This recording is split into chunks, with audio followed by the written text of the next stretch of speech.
Eto, mainit na balita mga idol. Breaking news mga idol!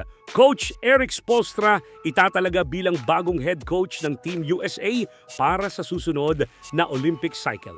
History para sa Pilipinas dahil siya ang kauna-unahang Filipino-American coach na hahawak sa pinakamalakas na team sa basketball sa buong mundo. Pero bago yan, like and subscribe lang mga idol para sa latest basketball news and highlights. Ayon sa inilabas na tweet ni Shams Charania, si Spoelstra ang napiling hahawak ng manibela ng Team USA para sa susunod na Olympic cycle.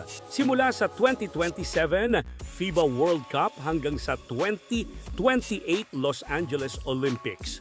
At kung tutuusin, hindi lang ito basta promotion. Dahil si Spoelstra ang unang Filipino-American na magiging head coach ng Team USA men's basketball team.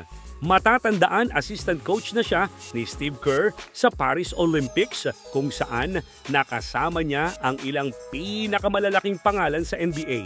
Siya rin ang unang coach ng Asian descent na naging bahagi ng US Olympic coaching staff.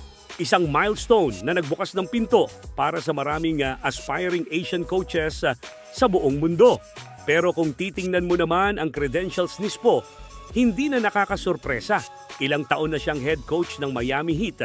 May 2 NBA championships na sa ilalim ng kanyang pangalan at kilala sa disiplina, kultura at no excuses mindset na trademark ng Heat organization. Ngayon, habang papalapit ang susunod na international tournaments, isa lang ang malinaw. Bit-bit ni Coach Spoelstra ang puso ng isang Pinoy sa kanyang bagong misyon. Hindi lang siya magdadala ng karangalan sa Amerika, kundi pati sa bansang pinagmulan ng kanyang ina.